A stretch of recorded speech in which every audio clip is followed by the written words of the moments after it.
I I could could tell tell he he liked liked me from the the look look from he he had. had. And The the way way he he said, said, you "You want want mustard mustard on on that. that." You know, I'm not the little slugger that I used to be. And all grown up now, Daddy, can't you see? Stacy's dad has got me down bad. He's all I want, and I think he's a real Chad. Stacy, it's not you, I'm just kind of into dudes. I know it might be bad, but I'm in love with Stacy's dad. And with that, welcome to the part-time podcast. That was the vocals of Adam, somewhat myself, and the waffly eater that is LTXSam. First of all, we'll go with Adam. How are you? I'm very good. I'm flustered, Danny. I'm flustered. Stacy's dad has me flustered. Well, from flustered to being real, that might be a different conversation. And a tweet from about 3 weeks ago, it has us in luster, just like that song. So we thought to bring it to your attention too. Hopefully not copyrighted with the bad singing. But Sam, how are you too? I am so confused. Just for context, I was told nothing about. I was told that Adam, Danny, they'd handle the opening. Just sit back and enjoy, and enjoy. I did. That was magnificent. If everyone can, maybe in the chat, give a round of applause to you guys. We'll be waiting for the applause for an eternity, but eternity we will not have to wait because the last time, gentlemen, we did have the World Championship in terms of what we thought, the expectations, what may be happening. Thankfully, the event is happening, so we're now finally talking about the aftermath, the wildcard main event, and the teams. Sort of what has occurred during the event, what's not. There'll be one team in particular be focusing if you're fully unaware on the situation. But Adam, I'll give you the choice here. Shall we have a brief look at your original main event in terms of what happened before we actually break down what actually occurred from the wild card onwards? Let's look at my predictions. I've not looked at my predictions in a while, so I'm actually rather intrigued Right. of what they're. So What they roughly said. on everybody's screen, I'll be briefly having the wild card, and I'll just go down very quickly. Oh, I forgot I color coded it. Yes, you That's color handy. coded. Yes, somewhat it is. Carnage Corp, the Club V1 Pioneers, Secret Optic Gaming, Space Station Gaming, I half color coded it. and Valache was also on that point. And if anybody was wondering why it had been lack of color coding, Adam was moving house during the World Championship itself. And for the sake of it, I'll just move to Sam's here just for context, which isn't color coded. Semper Esports, Carbine Corp, Dignitas Optic, SSG, Pioneers, V1, and Team Well, Secret. no, it is. Well, don't say it's not color coded because it is. All right, no, not to the same standard as Adam has. You have it. No, admittedly, no, not quite at the same standard. No. It's all right. I didn't do one, so I'm in already the worst position. So, am I right in saying no? How many did I get wrong in the wild card then? Uh, Go through in the top 8. I don't know because I didn't bother counting. I thought you would have. I think it was like 3. I counted there Right. because I had Veloce going through. I had Pioneers going through, who obviously didn't, and I can't remember what the other one was. Right. So, very briefly, we'll be just looking at. I'm going to have to interact with this for a quick second because OBS doesn't like the automatic system that was put up earlier. Scrolling through your screens, this is now originally Atom's World Championship bracket that had Furia winning the event, which I must say congratulations and commiserations. Sam, I feel like you might be the one might be defending when we get into the main talking points tonight, because do you remember who you predicted out of interest? To win the entire event. Yes. I done something of a joke pick, if I'm not mistaken. I didn't get it right, did I? Your joke No. pick was Face Clan, which we all hate you for. Oh, yes, good times. Yeah, I mean, I didn't even have G2 making top 8, so unlucky to them. And I'm seeing a severe lack of BDS in the top 4 also, so yeah, unlucky to the 2 finalists, I guess. Well, I was the only one that predicted BDS, so... I would point out that FaZe Clan, who I needed to have in the top 8 for the sake of the podcast, did take out both G2 and BDS. So it was quite unfortunate that they couldn't make it any further in the event due to that. But Look, Yeah, I mean, if you don't mind going back to the wild card there in the prediction, I remember you guys making a lot of fun of me for the Semper prediction, which Yes, Yeah, we might as well get to the wild card actual and give you a chance to yeah, let's defend go. yourself, Sam, for well, the no right defense. Oh, reasons. no, This no, it's is more Sam gets a chance to rip into us. offense, if anything. Right, so for the wild card sake that is on our screens is from Liquipedia, if anybody is interested, where we might be pulling the, if you want to call it, graphic or the bracket itself. For sake of clarity, the qualified teams was Carmen Corn Semper, V1, Dignitas, Renegades, the club, Optic Gaming in SSG, and Sam, we owe you an apology. You were right to back Semper. My only question was why? Well, it admittedly had a lot more to do with the lack of competent opposition than it was anything to do with the ability on the sticks, as they say.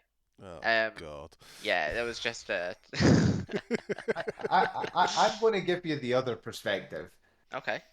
Team Secret played the worst they have in the 4 events they've been to this season, and Pioneers absolutely bottled it the entire land, despite looking good before in previous majors. I mean, yeah. Well, to be fair, you talk about bottling with the Pioneers, right? And the loss And to then, Semper, the club, which, to be fair, it's a bit hard to say they bottled it and they lost to SSG. So I well, would say it's a bit harsh, that comment, Alan. I am well, not the local historian, but has Pioneers ever done anything like internationally? Really? That Like lineup, maybe. not really. I mean, have they well, ever they, even they've really come top eight more than? Go ahead, Adam. they've had very close series with the likes of Space Station and that before. Whenever Space Station were peaking and Arsenal wasn't puking off the side of the stage, but this time they got absolutely crushed by Center Space Station, and the club really. From what I remember of watching that series, the club seemed to very much just take their foot off the gas in that series because they were like, "Oh, we're winning this anyway." It was a shame. I like the Pioneer boys, but Oh I yeah, just I just can't believe that. Really, the one thing that got me was that Sad and Night for Secret were horrific, and they were very good in London. And like the whole of the Team Secret roster was just terrible this time round. I mean, that was something I was thinking of bringing up at some point as like a talking point on this podcast. But I mean, LAN just brings this air of unpredictability and Mhm. the impact that has on gameplay. I mean, we've seen that in the grand final. The quality of the grand final, I can't imagine that would have happened online. Whereas a couple of variables on LAN allows that kind of thing to happen sometimes, not all the time to be fair, but it certainly does have an effect. So I think that's why we see so many international unpredictable results. Well, I think credit But where that's for it's later. That's cre- for soon. credit where it's due. You did mention it when you were making your original bracket that may be the issue was trying to suggest which teams would qualify and well end up with FaZe winning it. I will still in shock with that. What I will say is though, in terms of at least watching back on the day, and I was unhappy the fact that the teams got to pick their opposition. Sam has defended it even after the podcast beforehand and during the podcast, and we're not going to get into that side of the full debate again. But I'm not saying, but when you look at arguably Dignitas, for the sake of argument, they had an easier start, won against SSG to qualify, but they didn't look good during that section of the tournament. At least how I thought there. Can we call them No, ex Dignitas? I feel like they can now be deemed ex Well, Dignitas. for the sake of this conversation, can we not keep them as yeah, Dignitas? they're still Dignitas for now. But I think the thing is that Dignitas they swept Gaming Gladiators, who Fair play if I to them. remember Great result. if I remember correctly reading, Gaming Gladiators were obviously using their sub, and their sub was what GC2, if I remember correct. So what you're saying is that And all three then of us, maybe not Adam, could have been a better substitute. no, I wouldn't say that. I don't doubt That that Gaming Are you Gladiators sub is GC2, better Danny? than me. uh, bef- before or after playing with Adam. Oh god. No, Danny, you got GC 2 and 2s with me last week at one point. Yes, and where has that ended up? But yeah, so they beat a Gaming Gladiators team with a sub and swept them, which I mean, no surprises there. They then get swept by Optic, which I think is a big surprise. They then beat 0-1 Esports, and I think the one of the biggest surprises of the wild card is that we've got absolute confirmation that Mina is a one-team regent. Let's be honest here. Oh, No, no, no, no. oh! That's quite unfair, I think. I don't. Right. Will I tell you? Right. So Mina, outside of Falcons, won 3 series. Do you want to tell me the 3 teams that they beat? No, actually, they won the fucking I didn't three realize anyway. we were having a pop quiz, but okay. Right. They beat Gaming Gladiators, Senbei Strikers. Oh, and that's it. Those are the only 2 teams that were defeated by Mina. Yeah, Every other that's because series they Mina got lost. no representation outside of Falcons because they only have one team in the main event. I mean, they've only had one team going to each major, so it's a bit of an unfair comparison here. I can see Adam's muscles, arms going to the size of Popeye for the Sam argument here. Right. Okay, my point is Falcons are obviously a good team. I'm not going to deny that. Not bad. Yeah. But Yeah. 0-1 and Veloce were well, they weren't up to the standard of the other teams in the wildcard that actually had a shot at making it through. Well, they went Really. ahead of Team Secret and Pioneers, who you've been bigging up all day long. Okay, the fact that but they ended 2-3 Team Seeking Pioneers, I think that's a bit unfair. Well, they've got the alphabetical order, though. You haven't taken that into account, Danny. okay. Are we really going to argue over the alphabet here on this one? Here's my defense. Secret took more games than Veloce did, and 0-1 Esports did against the European teams. No, I know, but I'm saying that they've had the same series result. If we're going to start counting games, then, that's... I mean, they had the same game record as Secret, and then they lost one more game than Pioneers, so it's, it's a touch. I don't know. So we don't look at just the games, just the series itself, because anything further than that would be more ridiculous then. Yeah. Okay. Exactly. Let's have the debate on how many goals have scored then next. Well, I'm looking at the goal difference. 0-1 seems to be on top alongside the game differential and obviously tied with the And series where have you differential. got the So, statistic out of interest? I'm looking at the part-time pros, twitch.tv/part-time pros, the current graphic that's on screen. You'll see the matches, games, and goal Yeah. difference tab. I will say that Jens and Tyson chat are making a good point. That next season Mina's probably going to be different because teams Are they like in the F6 Twitch chat? Yeah, they're in the Twitch chat. They're saying like F16 are going to be a very strong team next year. It looks like there's going to be some roster moves in Mina that really do look like it will strengthen the region as a whole. I thought you said Jans, not Jens. I was yeah. thinking to myself. Yes, If Jan was in this chat, The I last would have letter. already cut the fanboying. Oh yeah. There would be no more talk about Worlds because who would care at that point? Jan would be Move the all over, that matters. Stacey Stad, Jans. I tell you what, Jan's dad must be a real Chad giving birth to that stud. Oh, we don't need that image. Thank you very much, Adam.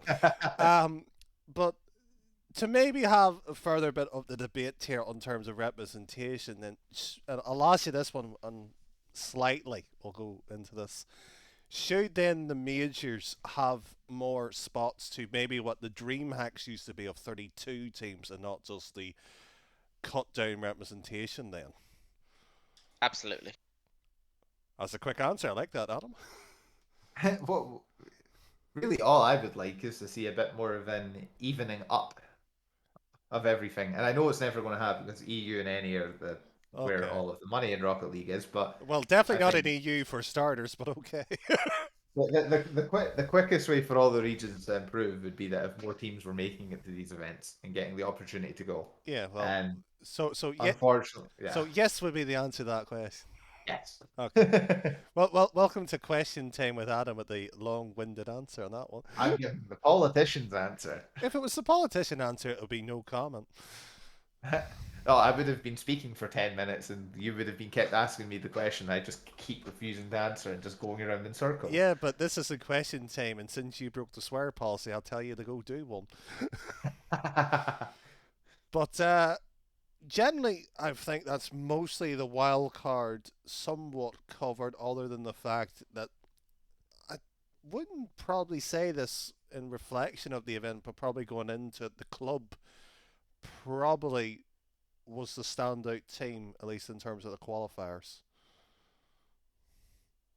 Yeah. Yeah, I think the club really showed that there's real ability in that roster. And I think, well, you saw it in the Phase series whenever they did get to the main event that they were, well, we call it unfortunate. We'll get to that stage there, but Yeah, we'll get to that later. from that, that's generally, I think, all that we have on the topic of the wild card. There wasn't really much on to that section. I suppose the only thing, and again, this might be a strange complaint than anything else, but the staging for the wild card was strange because Adam brought my Oh attention yeah. to this, and Sam, I think, was in the viewing party. Was the popcorn and Pepsi vendor? Oh, It yes. was bad, wasn't it? Like for a world championship, it's kind of inexcusable. Well, can we not have the World Championship sponsored by Pepsi and make that somewhat acceptable? No, but yes, I very much got the vibe of an open qualifier LAN from it, which is I mean it's a closed qualifier LAN, I guess, but like I don't know, the production quality very clearly not great. The other thing that annoyed me, and we'll talk about this later, but the lack of best of sets is ridiculous. But listen, that's there's Yeah. still a lot of podcast left today, so maybe just a little sight into what's to come. But yes, the Pepsi and popcorn was ridiculous. To me, that was the highlight of the wild card. I mean, yeah. Also the wild card just isn't particularly interesting. Oh, Actually, no, no, no. that was my second top highlight. Uh, The top one being the boy that kept walking about with the Cloud9 t-shirt. That was funny. uh, I didn't see it. I wasn't really watching. It uh, was quite boring, to be honest. the background of the story for anybody who didn't know about the Cloud9, and without saying that the guy needs to buy a new jersey, he was on Athena and Rizzo's stream, and he was told to walk around the main production crew because they were actually in the crowd somewhat, and hence they kept going back and around. But do you know what did annoy me was everybody just Mhm. ended up flexing in front of that. Oh yeah. I mean, the issue there is that people can get in on like the broadcast desk is just on the floor right in front. Like it was a god awful setup. Well, I think that summarizes the wild card. It was pretty awful. Yep. Not the gameplay, just Respectfully, yes. well, the gameplay, to be honest, Danny. Let's be real. I'm looking at the bottom 3 or 4 teams. The gameplay wasn't anything to write home about either. Look, I'm not going to insult Better than the grand the, final, at least. the Go ahead. minor regions. I'm not even going to dignify the new terms that are coming out. They aren't good. Simple as that. I'm in a bad mood if anybody hasn't told, and I'm maybe a bit more cutthroat. You sound like you're in a leaking mood. Was that a leak? No. Okay. Any team that wants to provide me information, they're more than welcome. I don't care. That it's up to you. From Well, go on. So let's keep going with this. I like the direction this is moving. good because we're moving to Part-time podcast exclusive. hopefully, but from exclusive to still annoyance of it because the stage didn't move from memory during the actual group stage because they were trying to save it for the actual event. So we are now in the main event of, and we'll start more specifically in Group B, Moist, Endpoint, BDS, and the general NRG. That annoys me every time it's been said on the broadcast, but for the sake of the first time, I'll mention it. Was the qualified teams SSG, Semper, and Renegades in V1 were the 4 teams that was ended up qualified. So Sam, I'll start with you. Your initial thoughts of the group in reflection of how they play it. I was much more disappointed with the production of the groups than the actual gameplay. Sorry, the production of the groups. What? Well, the fact that I wasn't in the main stadium. Right. Okay. Yes, and the fact that the Pepsi and the popcorn and so on and so forth. But that was the highlight. It was unofficially sponsored by Pepsi. Yeah.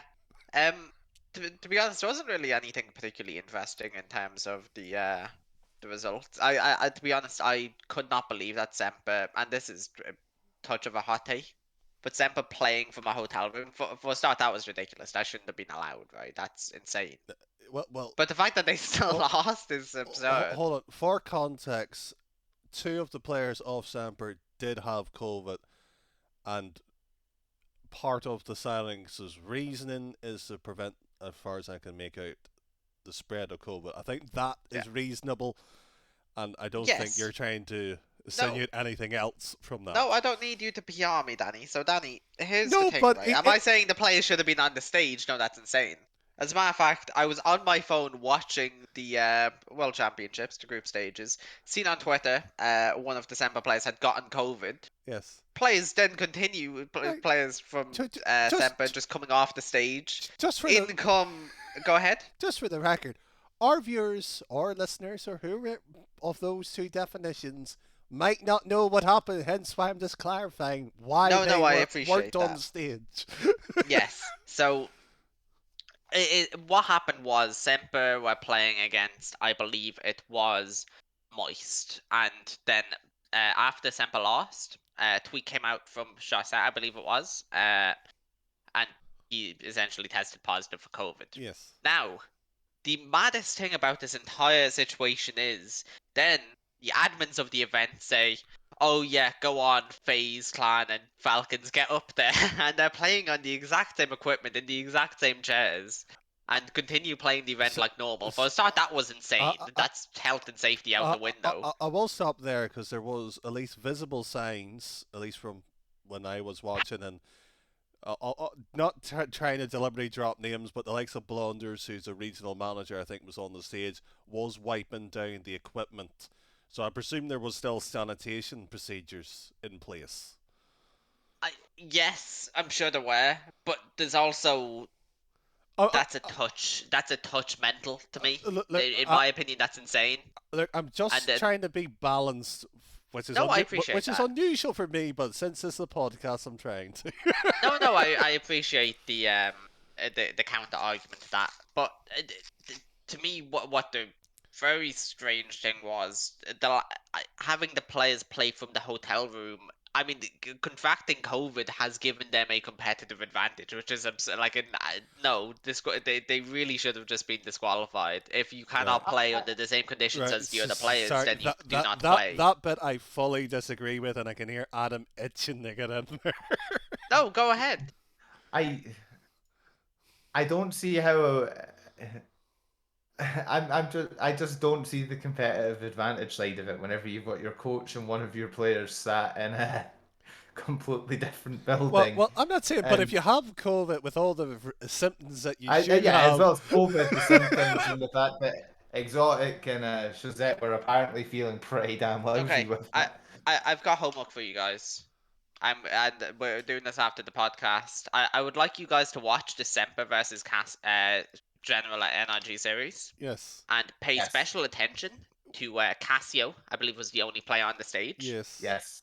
Other two players played Yes. absolutely perfect. If you're telling me that playing on LAN on stage is not a disadvantage. Well, I don't think we can be in a position of saying that two of them played perfectly whenever they got beat 4-1 by NRG. Who Well, it should have been 4-0 at that point. Let's be honest. Well, Casio really dropped the ball on that one. Right.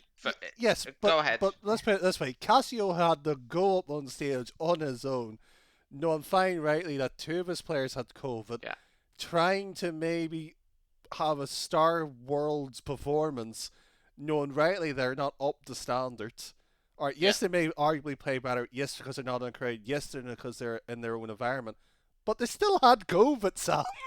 No, I appreciate that, but you can't give a team a competitive advantage just because they have a competitive disadvantage, right? Right. So what we there's no objective metric of which to measure the. So what you say is what we should have done was we got 3 plastic bubbles and rolled them out onto the stage and had them play in them. No, they should have just not played. If you can't play under the same conditions as the other team, then you just don't play. Right, I fully disagree with that, and I think anybody else on Reddit, Twitch, or YouTube, or any of our normal listening spots like Spotify, Sam, your opinion, because I'm pretty sure most people disagree with that, and probably for It's the right definitely a reason. hot take. It's But a hot take. It's also a I, shit I take. do you? Well, no. So What's your I. fucking language? You're breaking the swear rule, Danny. But do you? So you guys agree that being on stage is competitive, like puts you at a competitive disadvantage? That's undisputable, right? Uh, But you're saying I it's think it depends. excusable because the players are sick. They're allowed to have a competitive advantage because they have a different right. disadvantage. So, are we meant to forget COVID existed then? All I'm asking here is, at what stage here are we meant to accept that COVID no longer impacts the tournament? Well, if they, oh, okay. That's that's So that's, that's if my the players only cannot question. play, no. So me, that's completely irrelevant. Right. If the players cannot go up, it's as simple as this. If the players cannot go up on stage and play for whatever reason, because it violates the health and safety of the event or whatever, then they just are not allowed to play. Right. Too bad you're not in playing condition. You have a I can understand the point. Yeah. I, We fully disagree I with it though. I to mean, me, watch the series back, and you'll notice the two players with COVID are very much not the issue on that team. Cassio was forced to go out by oh, himself, but you can't balance advantages and disadvantages with each other from and what try and make it a fair match. It's just, from you what know. I remember watching that series was that the NRG and Semper were both pretty damn garbage. Just NRG were definitely less garbage. Right. Just for a bit of context, Tyson or chat on Twitch live is kind of agreeing with Sam is his quotation. Look, we'd be interested for anybody who is listening to add us or join. You can't join, I think, the Part Time Pros Discord, but add us anyway on Twitter and send us your thoughts because we will probably do a follow up because if Sam gets more opinions that he's right, he'll bring it up, and if I'm right with more opinions, I'll bring it up.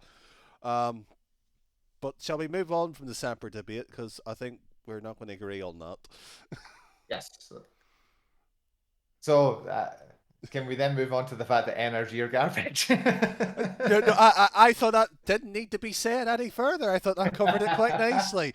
The fact that NRG got lucky with Samper and Honestly, I can't believe that the general NRG. no, Sorry, no, thank you no, for the no, no, correction. no, no, no. It's NRG. I don't care about their sponsorship name.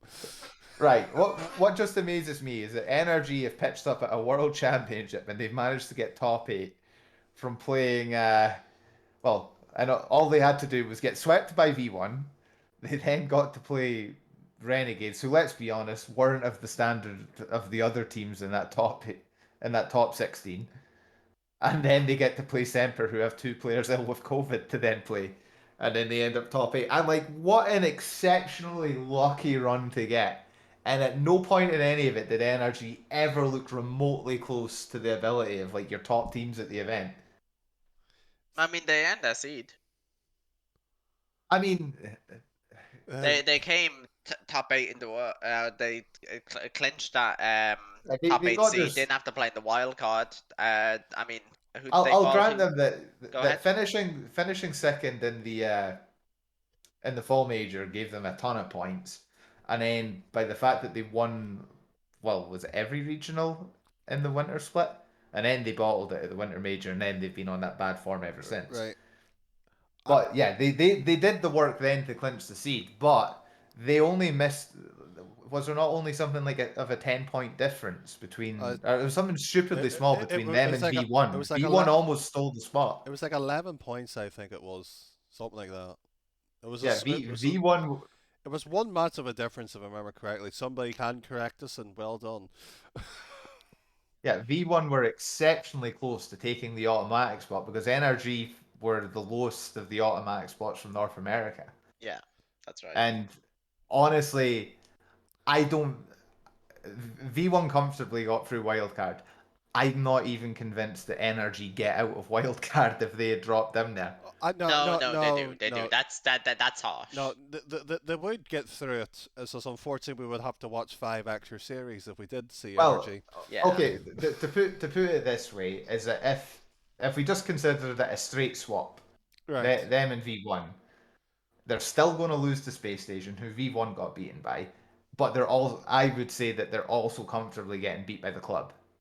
and then they're going to round 5. We don't disagree with that, and we will Yeah. probably see the 5 series out of them. It's just the unfortunate bit is we have to watch 5 extra series if they were the Yeah. wild card. I just can't Wait. stand watching NRG. Yeah, I just think if they were in that wild card, they would have taken V1 spot, so they would probably be playing the same opponents they did. And well, at least I know it works on game differential and that, but there's a, Yeah. you know what I mean. Well, I think if they're playing teams of the quality of the club and that, they're getting beat well, every day of the week. speaking from getting beat to destroying an icon, the general NRG should be ashamed of themselves. They beat Renegades in the lower quarter-final of Group A. It was 4-2 the series, if you can recall that particular moment. And there was a particular sad, depends on who you look at it, moment that was revealed to us, and that was CJ's retirement. I'm not saying, but I'm not shocked that he's retired, and is it the right time for him? Yeah. Yeah, Yep. basically. There we go. And since this is a European podcast, we'll move on to Group B. Okay, can we talk about CJ? CJ, Yeah, he deserves respect. he deserves. does. He does. Um, So T2. Right. Can I just get the big bit out of the way? Yeah, go ahead. That the way that the seedings managed to fall throughout all of this, and Group B end up this stacked is just absolutely outrageous. Oh, I thought you were going get about CJ. I get the way it anyway. worked. No, I'm just jumping to Group B now because Okay. CJ had a great career. Like Tyson now said in the chat, he was going to get replaced if he didn't leave. Let's be honest. There's a lot more talent upcoming in OCE, and Right. well, players like Fever are going to want to actually start having a chance at going for top 8. Well, it was nice to see him, and he ended up on the desk where he probably will belong for a couple of seasons more, and probably for the eternity of Rocket League. I disagree with the whole thing of he would have been replaced anyways. I agree he would have been replaced anyways, but I believe the cause of him being replaced is him focusing his time elsewhere. I think he made a conscious decision to move towards the production side of the game. I think that's why his real talent's actually, he's a fantastic player, don't get me wrong, but we've never seen a ex-pro with quite as much charisma and, talent in that department. So I think he's kind of... Just for the record, that's shade to Gibbs. Turtle. Not wrong, maybe. We're saying ex-players. Okay. Actually, I think the one interesting point that you are making there, Sam, is that there's not any analysts on the desk that have the level of experience that CJ had.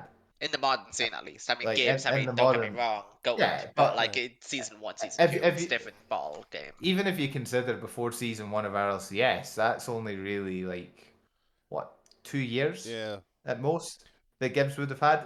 CJ's been around now for, what, 5 years in the professional scene? Well, here's a potential maybe argument or not argument, I'll say an example person maybe to throw in. Should the likes of Tylacto be on the European cast and talent crew then? Specifically Tylacto? Well, I'm throwing him as an example. I mean, he did have an RLCS season. He did play in the recent RLCSX. Sorry, maybe not successful as the likes of CJ, but should he maybe be considered then? Absolutely. Players like that should be, but it's gate kept, so I don't think it will. Right. So, if Sanix is listening to this podcast, 1, hello, and 2, there you go. Get Tylacto onto it. Yeah. I doubt they're listening. It would be nice to see more. I mean, it's been the same casting lineup for so long. Sorry, I just seen Fluff's message. Oh, you disagree with the concept of he would be replaced, but you believe? No, the next one. If Robbie Savage can get a pundit career, anyone can. And Fluff is not wrong. What sport is that in? Who's Robbie Savage? Robbie Savage was a world-class international Wales player, and if you believe the word world-class, you'll believe anything.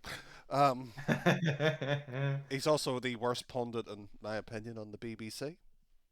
Well, the only reason I'll disagree with that is because on BBC Scotland we get Michael Stewart, who might be the Yes, but one of the but but thickest but people alive. but but again, that's BBC Scotland, the small regional one. BBC as in the True, whole true. identity of the corporation. Yeah, I'll give you All that. right, so I'm not going to nitpick on Scotland's because I don't listen to them unless Dundee United is playing. That's why. I'll make I've a fan always of you thought yet. BBC stood for something else. This is it's a broadcast company, is it? That's interesting. Well, everyone needs a hobby. Everyone needs a hobby. And shall we move on? No, Yes. no, because I was more interested in making jokes at Robbie Savvy's expense there. But yes, I think for the sake of our listeners, we might as well do that. As G2, Fury, FaZe, and Falcons were the invited or automatic seeds based on their original position. Optic, K Corp, the club, and Dignitas, as Adam said earlier, not the sales line, probably the more stack bracket. The getting through this was going to be obviously a gauntlet for any team. And I'm going to go not to the meat of the argument just yet, and I'll go to Atom briefly. Furia versus G2 to qualify didn't hit the mark here.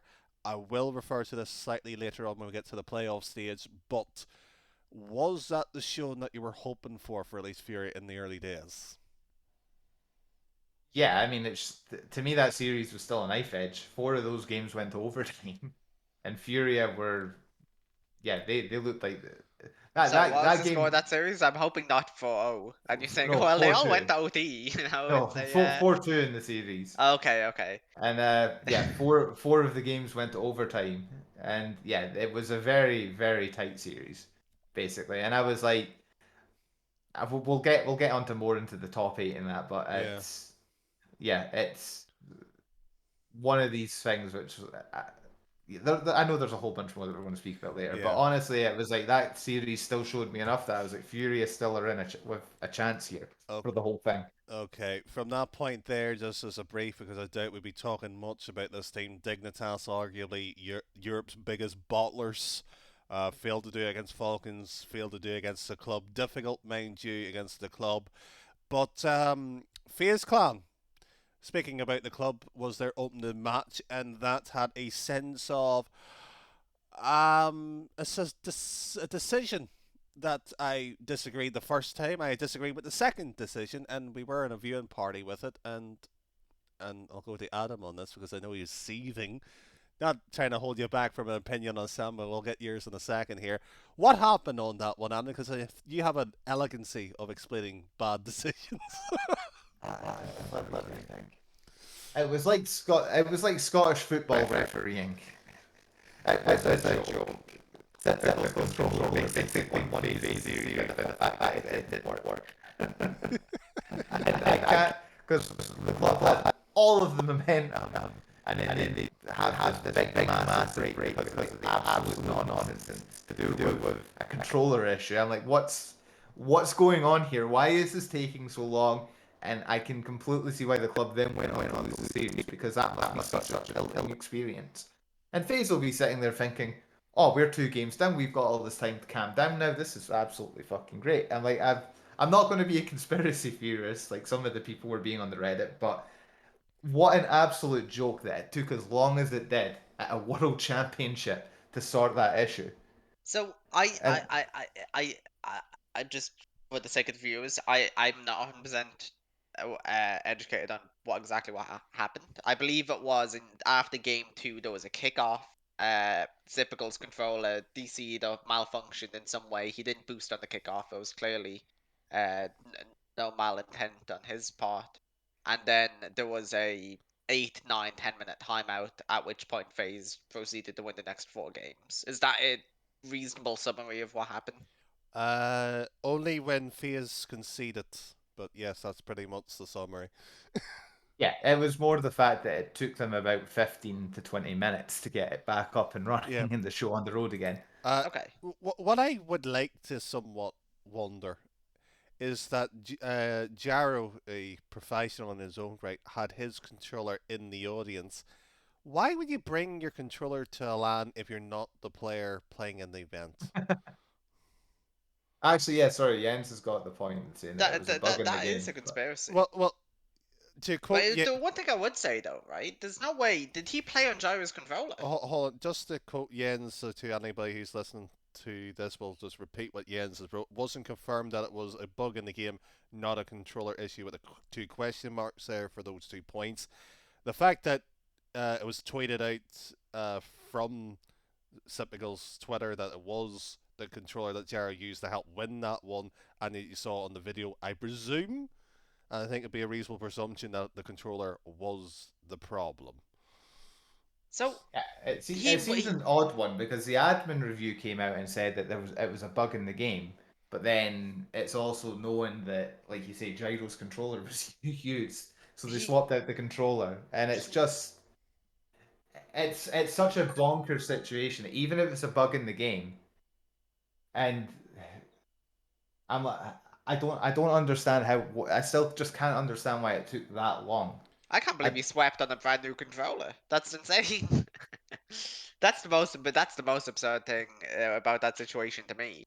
The fact all that I'll say Sipnigal is picked up a controller he's never held before and won 4 games back to back in the World Championship against a formidable side. No, I I'm think just he going to should. bring out a slight. Can I bring out a slight flex? Yeah, go on. That my one and only LAN attendance was the first PTP LAN, and I won that on a controller I bought like literally right before I left for my flight, and I hadn't played it before I went.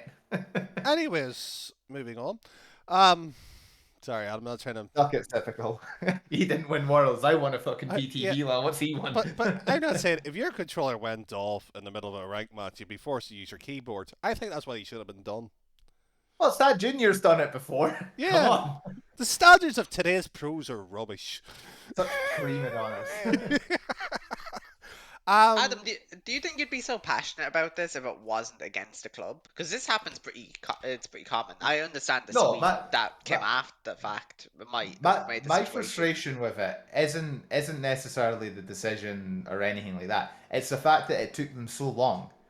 I'm like, I'm not an expert in computers or that and what it takes to go and check logs or anything like that. But surely, if it's a bug in the game, or like they can, because they've obviously went and found that okay, the controller registered an input and it didn't boost. But I can't imagine that taking quite as long as it did. But again, I'm not an expert. Maybe I'm completely wrong, and it is very technical and all that. And if it is, somebody feel free to correct me. How about this? If the developers or the admins are there who was part of that event, can we maybe get a sneak preview of what happened? And that will give everybody a better understanding. Or can the admins just use some common sense? Because even the argument, okay, he's a professional player. He isn't going to not boost on a kickoff in the middle of an RLCS game at main event. It's been known to happen, Adam. Yes, Rollicky. Well, yeah, but Ronicky shitfoot, didn't he? Yeah, but he also forgot the boost, I think, on one occasion too. Yeah, but that's Ronicky. Look at what happened to his career after that moment. Excuse me, but without leaking anything, I think he's LFT. If anybody's interested, Ronicky's a free agent. Former Golden Striker. He can do us for a team, Danny. I highly doubt that. Adam, what common sense are you saying should have been employed? Like, what are you saying is the lapse in judgment there from the admin team? New wire, we don't new know what the issue controller. was. Really, the thing is, I'm like, if he's claiming it's a controller issue, and let's be honest, is that if you're going for the kickoff, the second that you're not boosting, you're going to go, wait, what the fuck? And everybody's going to know instantly, okay, you've got an issue. Well, not necessarily. You can't. If I screwed up a kickoff at the World Championships, you know what I'd be doing? I'd be putting my hand up and calling a timeout. No, have to. My first question is, Sam, is whose pass did you steal? No, valid. But do you not think that a situation warranted investigation? Right. I'm just like. Maybe the club gets to decide. Actually, we're not going to go with WSO4 rules, and then the admin's going to make the decision anyway. No, there's a whole bunch of a good solution, though. Go ahead. I guess actually I guess here's a point. If it was true, if it was a bug in the game, that bug's existing for everybody on every single build. So I'm like, and they've clearly not went and patched it or anything like that. Yeah. That's what took so long. So yeah, no, but at that point, if it is going to take that long, why isn't the goal standing if it's something that's in the game? I get that it's a bug. It's incredibly unfortunate. The Psyonix goes, look, we're really sorry, FaZe, but everybody's playing with that potential disadvantage as well, so it's not really unfair Oh, on you. No, hold no, on, it is. So hold on. If you're talking about that's not a competitive advantage, then what about the Casio in this Semper case then?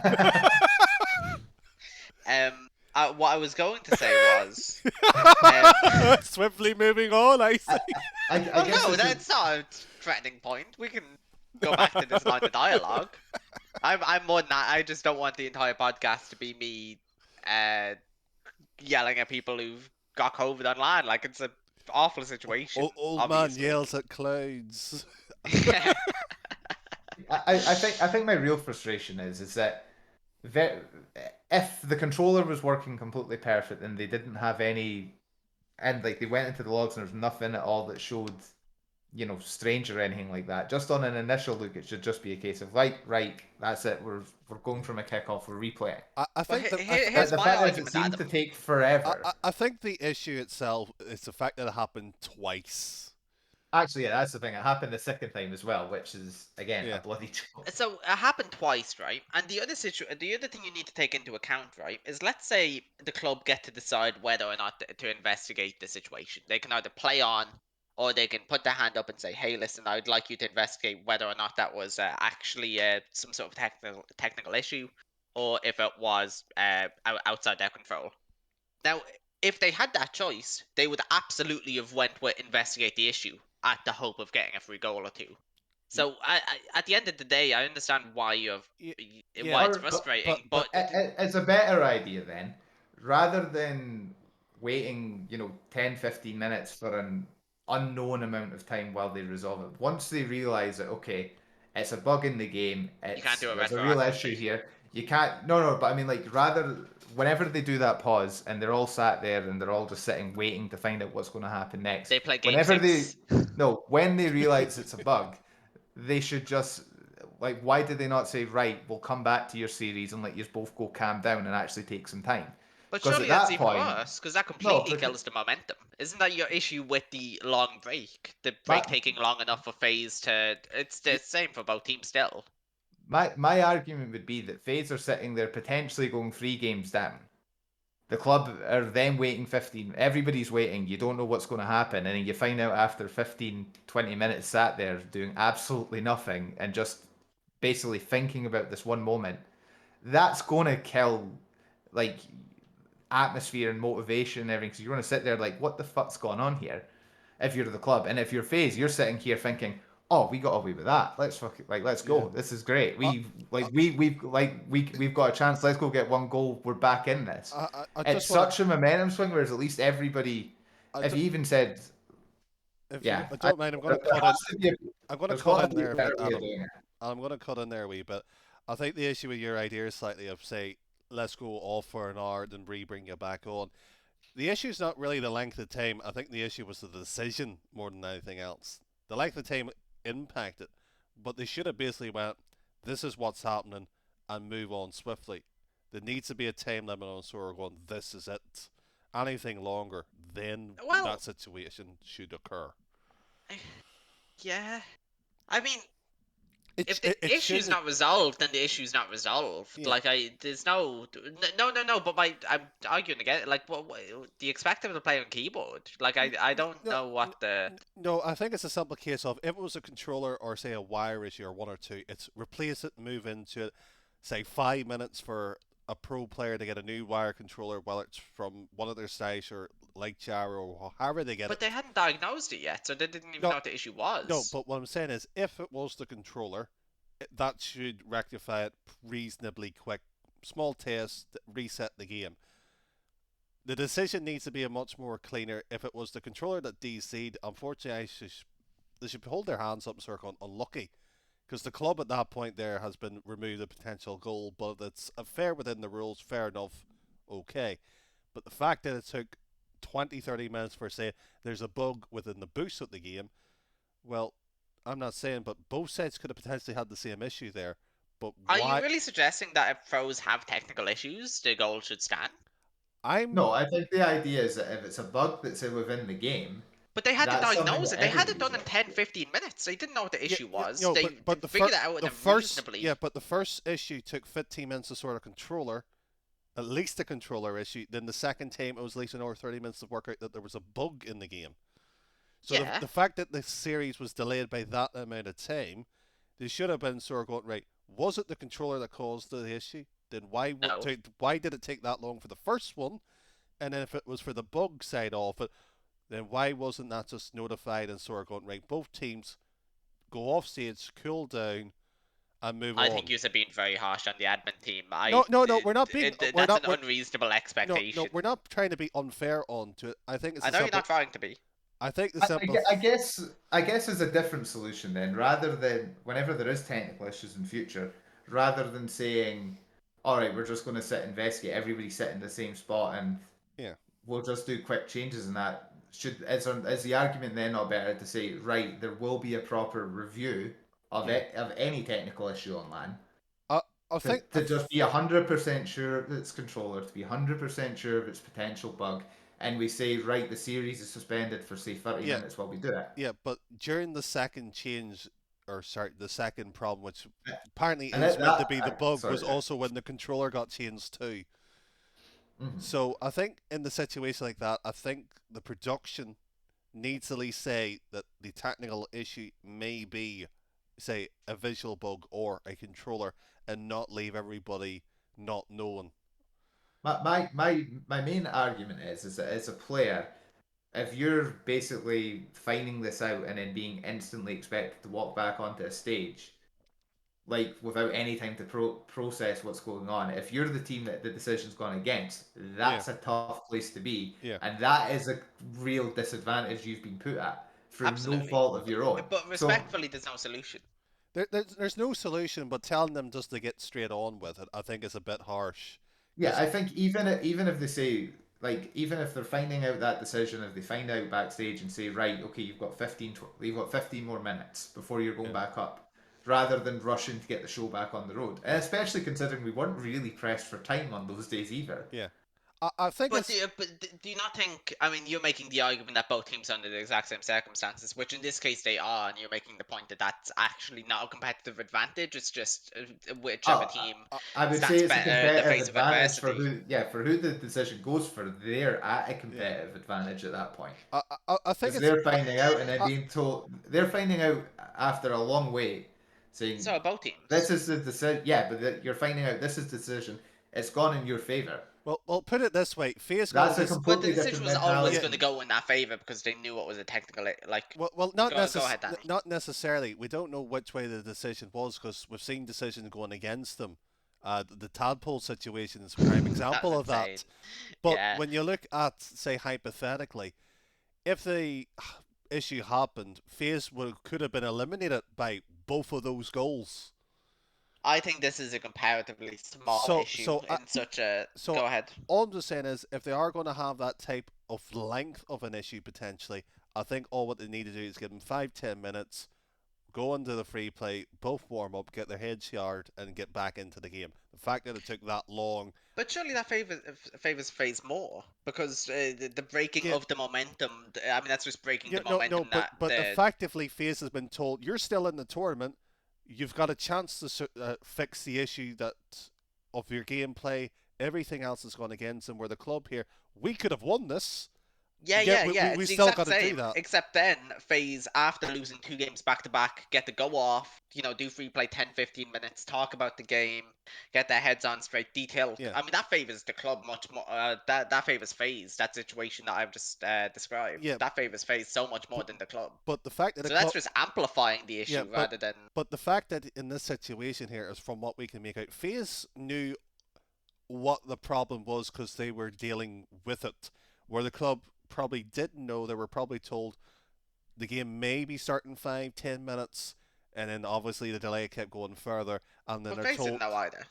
yeah, but they were talking to the admins, so they were likely to know. Plus, if you look in the VT, if my memory serves me right, you saw the likes of First Killer and AJ walk off the stage. The club stayed on the stage.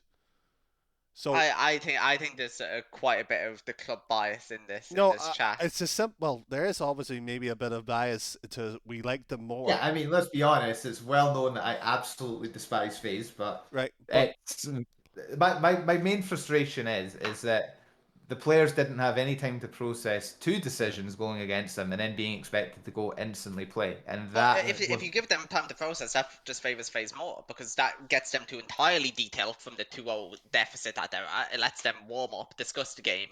The yeah, more time that you give both sides, the more of an advantage that the losing team gets. right. I would argue though It's a that bad situation. Go ahead.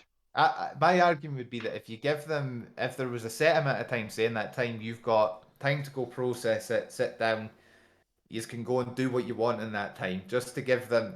Because the thing is, the club will be sitting there and think we'll also have things to discuss, and I think it's got a better chance of bringing it to a level playing Right. field Yeah. rather than a real momentum shift happening in seconds than being expected Yeah. to go. No, Uh, this look, is to me a much smaller psychological impact than playing. Like you guys were even saying earlier that playing on stage, you're saying that that's negligible, but saying that having to wait 5 minutes between, no, there's we disagree mostly to your point is it should have been DQ'd out of the tournament. but there's Prime, no other solution to that. I mean, right, unless you want to give them a competitive advantage and say, oh, right, but they're also sick, so they also have a disadvantage, and it yeah, should kind of level out. yeah. It's But just a bad way to do you, things, especially for something as big yeah, as this. your solution is to remove them out of the tournament. Psyonix at least try to keep some fairness while balancing and keeping it out. Our issue with the pause and yes, to some extent, the decision that the club went straight into the event, or sorry, straight into the match. Yes, FaZe had the issue, still had to do that there. I think it was a simple case if they communicated to us as the viewer as well as the teams that right, you'll have 30 minutes. We'll try to solve this out. If it proves to be a bug, cool down. We'll get you back on the stage. Another say 2-3 minutes warm up back into the game, and everybody's in the know would be much better than us speculating for about say 10 minutes about this topic because we again don't really actually know the full extent of it. We were told eventually, yes, there was a visual bug regarding the boost, but the fact the controller was also changed to on the second time, but not the first, is a little bit questionable. So, Yeah, I'm gonna be completely honest. I don't think any of the alternatives that you guys have posed would have favored the club more than the situation that actually I, happened. I Not think only are they like unrealistic in the sense of like taking 30, 40 minutes, taking them off the stage, so on and so forth, I, I, I, but also yeah, go ahead. I think it's a simple case that it just need to have been communicated better more than anything else. I agree. We don't have a solution outright, and to be fair, I didn't think we were going deep into this conversation, but You completely forget my passion against FaZe. no, don't get me wrong. I don't like FaZe either. I'll have that document on the record. But the fact that of the matter is, we didn't know much that was going on. That's the issue. I'm not Yeah, I saying agree with that. put There should have been a statement as to the yeah. yeah. If I it agree was with a that. football or a rugby match, you would see the tackle or a broken leg or offside decision. You would see Yeah. a conversation or VAR that one of our good friends and listeners of the Twits right now has mentioned that you would somewhat know. We didn't know anything. All that we know there was a technical issue. That could just mean that a wire is unplugged. Yeah. No, So, absolutely. I right. agree that the lack of communication is a big issue, and Okay, right. that's a completely valid point. Before we beat this into the ground here, that was the FaZe and the club match that ended up 4-2. We wanted the club to do well. Unfortunately, not. FaZe, however, played against Falcons. I'm just going to say it blunt here. That was an awful series. I didn't catch that one. Maybe you can fill me and a couple of the other people who Right. maybe haven't watched it in. Uh, Right, Danny, do you want to describe Falcon's gameplay in uh, some uh, uh, beautiful uh, detail, or shall I? I'll let you, as the resident expert of the other regions. Right, Falcons. They played like three drunk men that had never played together before. Allegedly drunk, just in case you end up like Allegedly drunk. Nick Right, Kyrgios in the BBC article that was posted this week. Falcons beat Dignitas. Fair play, but let's be honest, Dignitas were not looking up to much in that series, and FaZe didn't have to do very much to beat them. And then Carmine Corp also didn't have to do very much to beat them. Although admittedly, the Falcons did improve a bit against Carmine Corp, but it was just exceptionally disjointed, and they looked a shadow of themselves from London. Right. I'm just going to leave it there because one Thanks, of my pressing on. top 3 matches of the tournament, and maybe Adam will have this bias as well too. Arguably, probably done Sam the biggest service to the region for themselves in a very long time. Fury versus the club qualification match in the losers bracket, as Adam has currently deafened himself and muted, so we might not have his wonderful glow of an opinion. 4-3 Fury versus the club. I probably would suggest that is the match in the group stage that everybody should go back and watch at least. Yeah, I'm almost thinking of trying to buy time for Adam to chime in on this because the Oh, one, oh, Sam versus Sam match. Sorry, hold on. Adam, did you think that was an awful match? Stay silent if you agree. There we go. The biggest Sam lover thought that was an awful series. I just see Jens in the chat. It is a shame that that's for qualification, and I imagine it hurts all the more considering the reason they've ended up on that side of the bracket is the phase match. Um, Yeah, that's a toughie.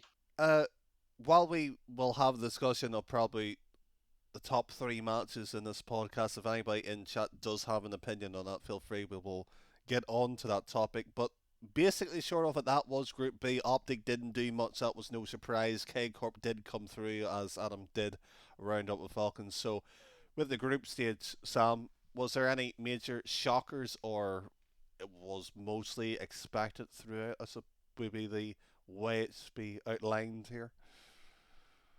Can you repeat that question? I didn't quite understand. Any shockers? Simple as Uh, that. in the group stage. Yeah. Oh, it's a good question. Not particularly, I don't think. I'm sort of just rescanning it to sort of have Yeah. a second look, but I mean, Carmine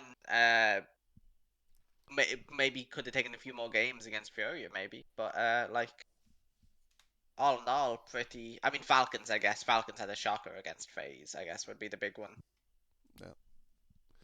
That's probably it as well too. Endpoint didn't show up realistically in their match. Probably the closest they were was Semper, and V1 Space Station Gaming could, by very slim margin, be called a shocker. Well, especially how that ended up as well too. And we will get on to Space Station once I think Adam will return as well too, because I know he's been looking forward to speak about that. I think everybody is. So while Adam is off the record, what did happen before the playoffs as well, and which was a nice touch, was the Friday night duels of the likes of Jack, Daniel, Jans, and TRK did play up. It was somewhat nice to see the one's inclusion into this. It was a weird way to integrate it in. I understand small steps, one step at a time. I mean, it was 3 best of 1 matches. I found it very strange, to be completely honest. But and also the freestyle invitational was a little bit strange as well. I mean, the prize pool for that is bigger than a lot of the teams got in the upper echelons of the main event. So I I I really appreciate what they're trying to bring to the World Championships, but I think maybe the integration maybe not the greatest. I think maybe a separate LAN for the one stuff and separate LAN for the freestyle stuff, because it's really weird splitting the attention between them all, and they didn't really get the attention they deserved. I mean, best of 1 Friday night duels, and then the freestyle invitational was just a bit of a weird change of pace, I think, but Yeah. it's a step in the right direction, definitely. Just the execution a little bit off, I'd say. Just to round Hi, Adam. that I'm back. conversation off as well, and I think one of our contributors at this point is right with his opinion on it, was pretty much weak, but again, I don't think. Yeah, what would they think what Indignant has on that? I should have known they'd get farm. What I'll say on the Friday night 1v1s or Friday night duels or whatever they call it, I switched it off before the first series because I admittedly had zero interest in it. I'm not saying I think I saw a couple of minutes of KV1 playing Jack, and that was about it. The only thing that I found memorable from it was the advertisement of Daniel and Jurius. That That's was funny. that is it. Do you think that's why they done it? Because Joe's is quite tall and Daniel is quite short. Ugh. That's how Right. they lined up that matchup. I'm just going to move to the playoffs with that. Thanks for that, Sam. What? Right, Sam. I'm just going to let you have the first pick of the quarterfinals. Is there any of them that you want to talk about before Adam goes off on one again? We can talk about maybe Moist Furia. I think probably a Oh, highlight. damn. I know Let's Adam's be looking honest. forward to that one. Series of the tournament. Adam, I completely Adam, agree. By the way, for what it's worth, I do. He's absolutely right. uh, really? Really, that's your tournament. The match at the tournament, the entire world champion, that's the one that you go with, Sam. Absolutely. You mustn't have watched it. How dare you? I was in a viewing party, of which The the one I think you temporarily left at that point too. the quality in that quarterfinal is higher than the quality in the grand final. Grand final was really really low. The Not, quality in that quarterfinal was better than the quality in every other series of the World Uh, Championship. listen, well, don't get ahead of yourself. But listen, it was a good okay. series. Just to clarify everything for the quarterfinals that did eventually up as the bracket was Moist Furia, BDSK Corp G2 versus the general that will probably be demoted after this in Phase versus V1, and to kill the any rumor that there may have been a difference of opinion. Yes, that was the match of the tournament for me. I think all three of us can happily say that. Do you want to even be bold to give an MVP, or shall we just cower it away from that? Because I think Sam will disagree when we get to the final on that particular I accolade. I I don't remember it well enough to designate specific players different. Wait, an MVP just for this one series or for the whole I think we should be thing? bold to go for the tournament because I think we can't. extra one BDS the entire event. Right. Um, do you want to talk about the rest of the matches? Because frankly, I don't think there was Well, much no, you talking can't about. bring that up. Have me make my bold statement and then say, okay, now the semi-finals. Because I just want you to talk about the final. That's where the real juice is for me, apparently. Well, we can do the semi-finals briefly. I mean, there's not too much to report on them, really. I Yeah. don't think it was quite. What? All I really want to say on it is that I would argue that Miss Furia, BTS, and K Corp on the same side. The winner was, I would say, was always coming from those four teams. G2 were definitely the best. Were I, definitely the other best team. Those were the five best teams of the tournament. But uh, I disagree about the top side definitely winning. All right. Who should have won from the bottom side, G2, and why didn't they? they absolutely choke. All right. Just for the rest of the record, I'm just going to read out the rest of the results and just move straight to the final. Fury BDS was 4-2 to BDS G2 1-4 to FaZe Clan, and we are at the final 4-1. And Sam, the floor is yours. Have off with it. Final. So the only issue I have with this grand final was the allocation of the MVPs. Now, you guys both got to watch the series. I was in my own viewing party with a couple of friends, and we were watching it. Yes. And we very quickly noticed, it was actually in the series, we actually noticed during the Furia series, oh my god, Monkey Moon is playing terrible. Anytime he went for anything, anytime he went near the ball, complete whiff, own goal, something of the sort. Complete mess. Who was there doing everything for BDS? No one but Extra, who was the one player on BDS who did not get any accolades. His two teammates got Savior of the tournament and a tournament MVP respectfully. Monkey Moon with the tournament MVP, which is absolutely insane considering he was the weakest player in that final. And I have no idea how G2 didn't beat them.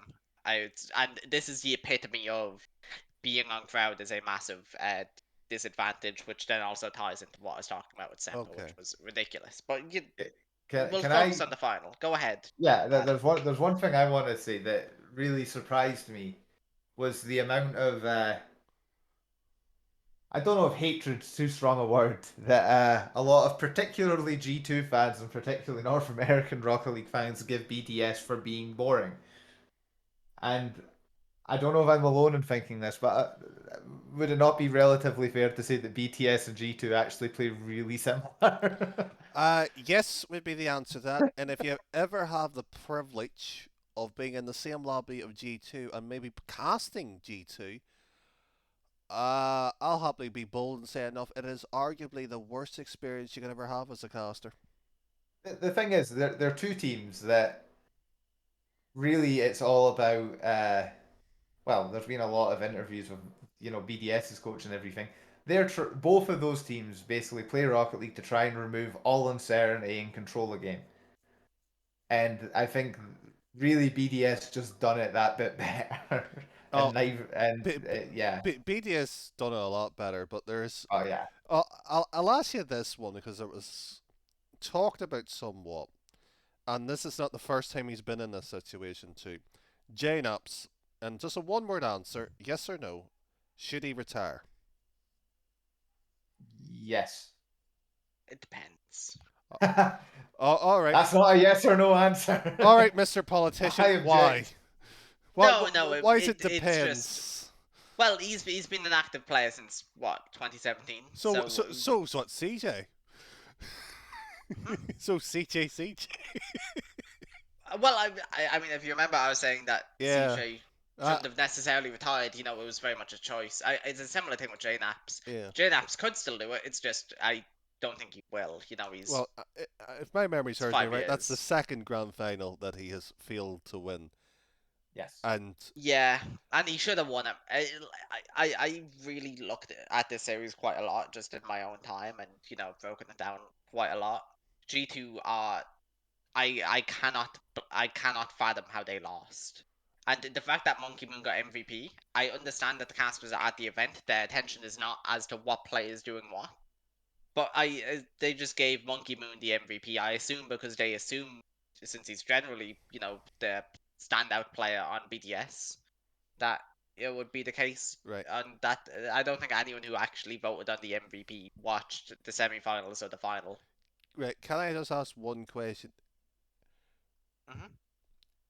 Which player should have been, and I presume it's actually based on your Yeah, previous answer, did his performance through the entirety of the event justify that selection? If that, absolutely. okay, So I didn't see the quarterfinals, admittedly, but right, he won them. He won them the semis and he won them the final, right, which is I mean that's really where the MVP is decided, anyways. I mean it's the same way that no one's going to be giving Rettel as MVP. So it's a bit of a low blow considering his current situation, but no one's yeah, giving Rettel as MVP because he was knocked out at the losers semis. okay. Do you know what I mean? I'm going to ask Adam then. MVP, you could either be of the grand final of the entire event if you don't think it was of those six players. Who should have got at least in that conversation then?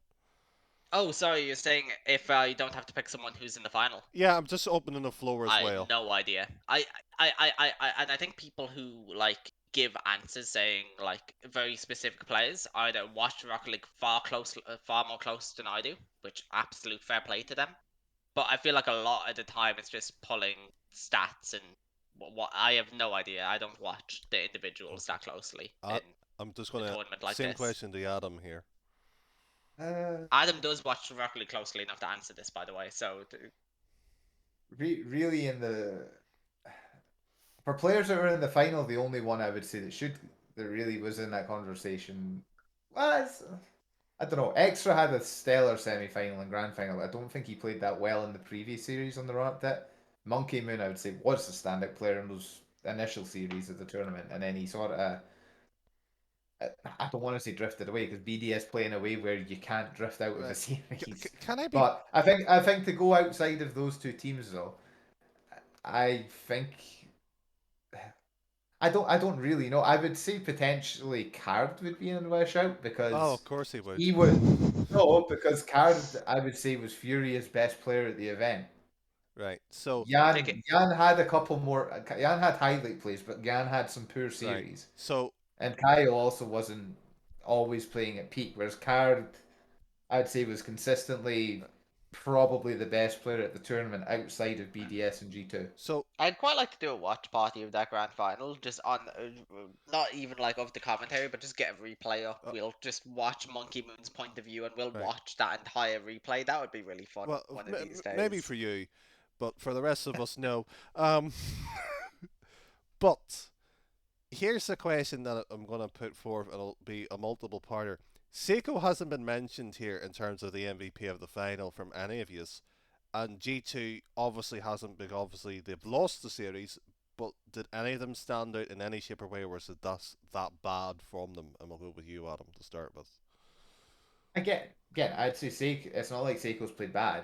He's played very well. It's just I think the thing is that Extra had a few of those, had a couple of really nice double touches and that, and those stick in the memory because really BDS and G2 aren't teams that play with particular like where you get much in the way of highlights to look back and remember. Okay. It's usually them grinding down teams and scoring pretty unremarkable goals.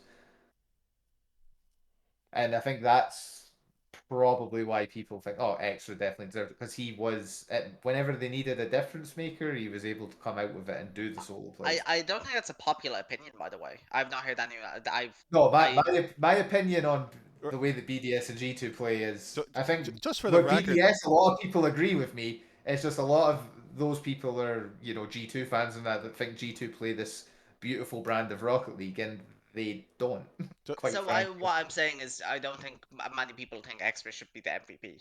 I Oh, that's not an opinion I've stolen. But right, yeah. yeah, no, that's very much. I know it's rare in the Rocket League scene for someone to have an opinion. Um, it actually is. Um, yeah. Um, so to be honest, when discussing the final and who should get MVP, yeah. if we're gonna say G2 player, I didn't watch G2 closely at all. For all Okay. I know, one of their guys played spectacular. During that final, I was very much watching BDS Okay. and what was going on because in the semi-finals, I know it was oh my god, Monkey Moon is doing awful, whatever. Right. Seiko was fine, but the quality in the final was so bad that I could actually see this being the first Rocket League event where the MVP is outside the top two. Okay. Because Extra, me saying him as MVP is him being average in that lobby, and then everyone else being far below average. Okay. Um, go ahead though. As I said, I didn't watch G2 too closely, so I can't speak no. too much on that. It's again why we have the opinions on the question. Again, just to topple the point of it, this may be the most ill-informed podcast, which Reddit hasn't quite worked out what we mean by that. But I think that summarizes it. The tournament. What, us being the most ill-informed podcast? Yeah, even though that we. What was the point I just made? Well, again, I'll let Reddit to work that one out. But from that was the tournament. Summarize: BDS are the champions. D2 bottles another final.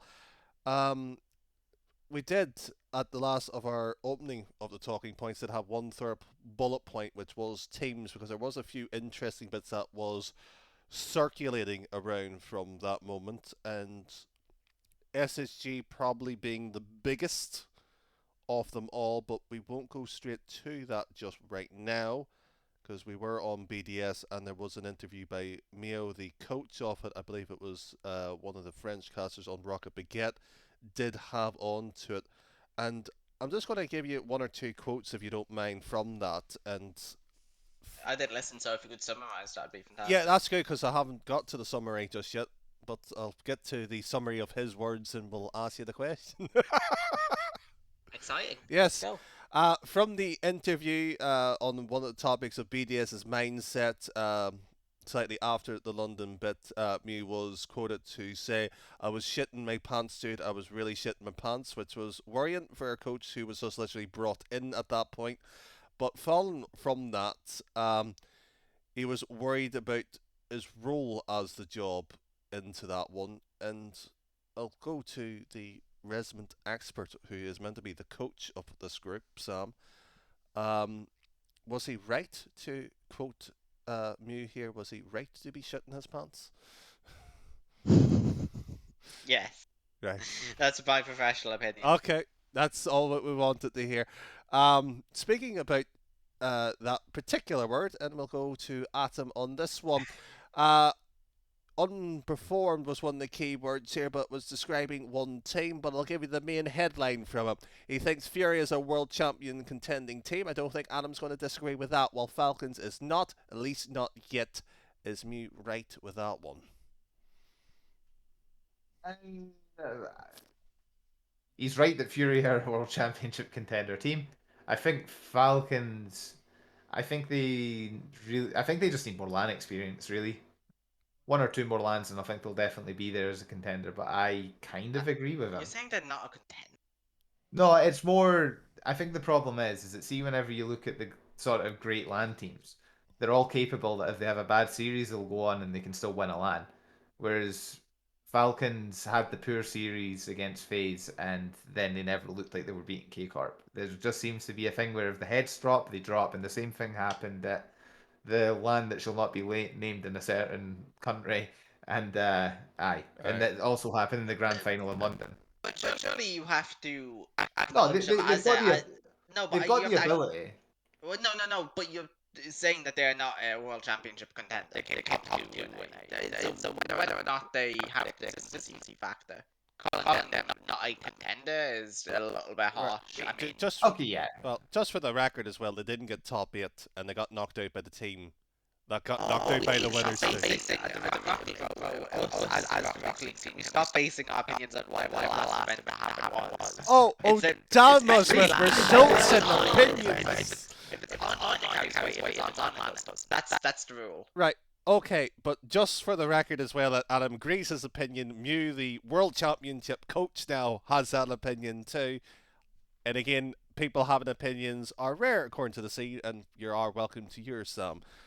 Moving on from his opinions from that interview, that was maybe worthwhile. The top 4 teams from that LAN, according to him, was BDS, Fury, G2, and K Corp. I don't see much room there to disagree. Maybe Moist could slip into that debate. Moist had a bad. Moist actually had a magnificent line, actually. Yeah, Moist done very well, and then they came up against a Fury team that absolutely peaked against them. I hate that playoffs bracket, by the way. Everything should have been the best of 3 set, or you cannot have single elimination best of 7. That is ridiculous. I agree with you. World Championship. We had best of sets for the fall major, but we're not having them for the World Championship. It's really strange. And that was double elim as well. Go ahead. Just for the record as well, who should be disgraced of themselves was the ones who left during the BDS celebrations. Yes, I agree. Although I respectfully. I don't mind somebody running out very quickly, but the amount of them, they must all have thought, well, we're here for GTR and NA, so boo. I think that's okay. I think I think it's okay for NA teams that not like. I think a bit of friendly inter-regional competition is actually good for the esport. Yeah, but the fans walking out after the celebration, fine, but no, not during it. I mean, you know, if you draw a line and compare it to actual, sport, I mean, they're saying, oh, you should be happy for good Rocket League. Do you know what I mean? You're not coming out like your favorite things just lost in a football match. You're not thinking, oh, on one hand, we've lost the Champions League, but on the other hand, what a great game it was. And it wasn't even a good game. It was 4-1, so I can see I'm not sitting there and disagreeing that, but I would say for a second we're in the Champions League in the final wise off it. You sit there go to see the medal ceremony. It's the experience of it. But don't get me wrong, I see great joy when I see Man City lose and their fans leave the stadium. I take wonderful pleasure on that. That I think anybody would, to be fair to. So. Can I just need to chuck in one thing to tie it into the comment about football fans. Yes. My team, Dundee United, whenever we were in the UEFA Cup final, we won we were awarded the inaugural Fair Play Award because whenever we got beat in the UEFA Cup final, we applauded the team that beat us off the pitch. Right. and that's class, right? That is, but I think people are blowing it out of proportion. Oh, don't get me wrong, it's completely blown out of proportion. I've been to cup finals and see my team get beaten. I'll applaud my team up the steps to get the runners-up medal, and then I leave instantly because I don't want to watch the opponent lift up the trophy. But like the European fans saying, "Oh, it's a disgrace." The NA, how dare you leave the state? Yeah. Like. It's. Well, we don't like NA though, so any chance to beat exactly. So we'll get them, but if you look at objectively, but if you want to look at the two examples, so you didn't see it in London, But you saw it at the Uh, World Championship, though. So Yeah, but who won in London?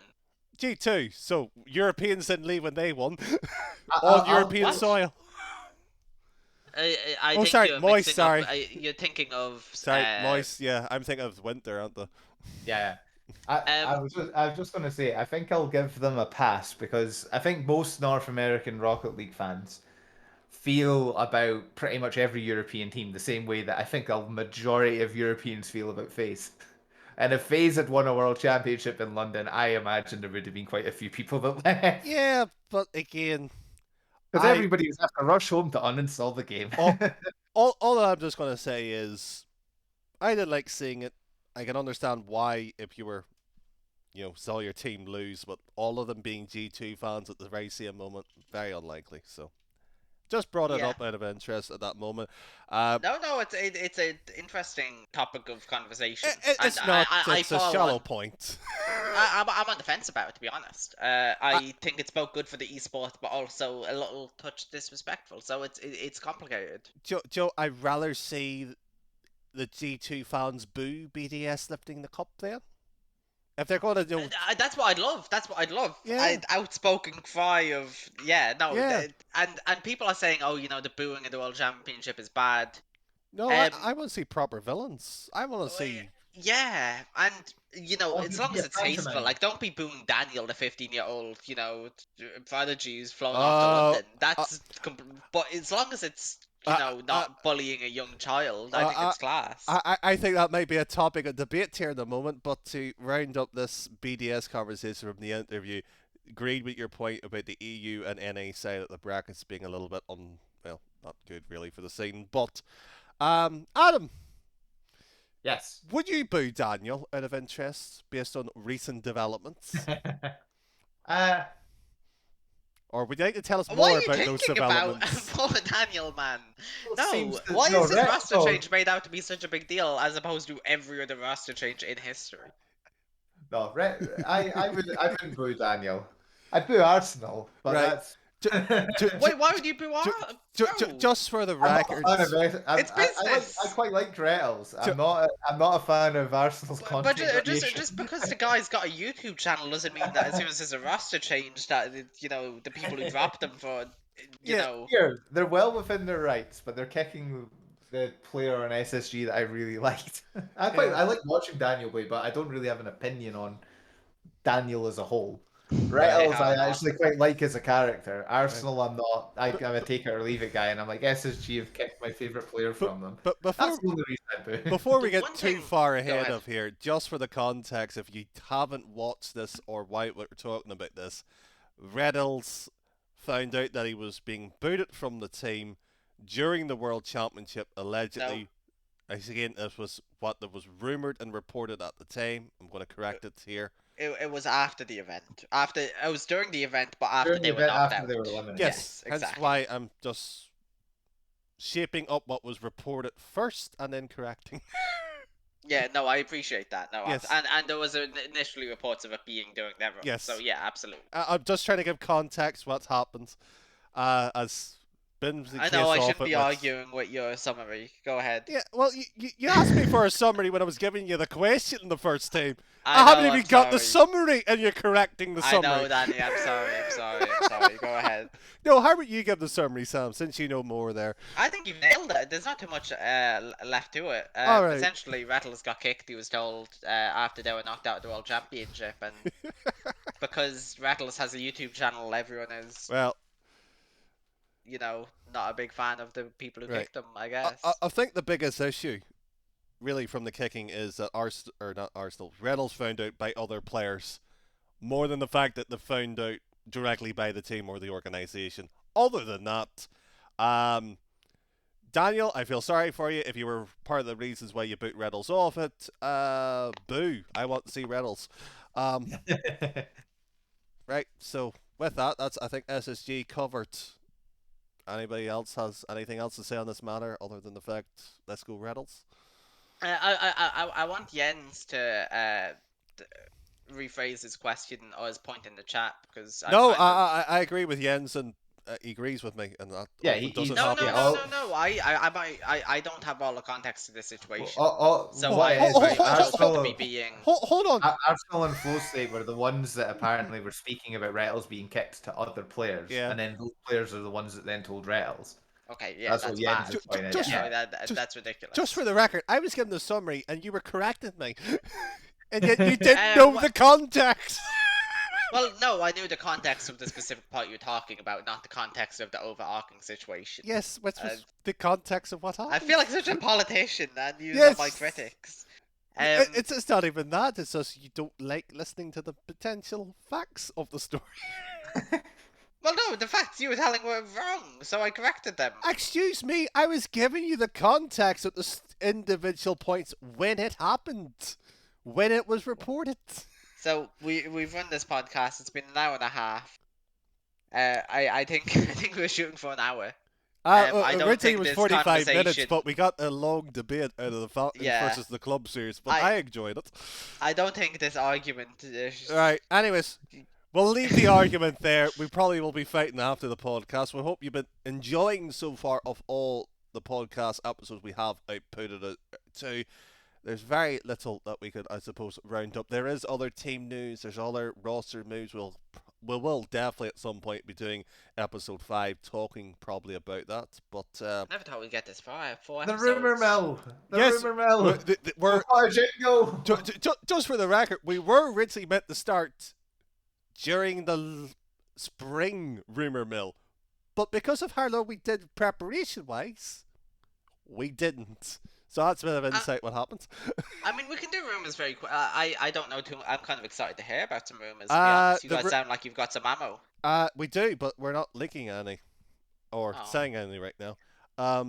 So not even in the VC after. I see how it is. Yeah. I wouldn't mind. You should know more than I, seeing you're technically more active in the scene. Not this scene. Go ahead though. Anyways, with that wraps up the World Championship conversation. Sam, we'll go to you. Anything that you want to add to this lengthy podcast episode tonight? I would encourage all listeners to go and watch back that grand final and just lock on to Monkey Moon's POV and just remember that's the MVP of the entire event. Okay. Adam? Semi-final too, actually. You can do a little, marathon. Go ahead. I've got one word. Vamos. Vamos! Right, that was Adam, Sam, and myself, Danny. We will be back shortly. This has been episode the Post Worlds on the 25th. We were live on Twitch if you have been listening or maybe considering subscribing to the YouTube, Spotify, or any of the others that we are on. We do thank everybody who has participated, listening, and hopefully you will tune back again. But from all of us, a warm welcome and a goodbye. Till next time, good night.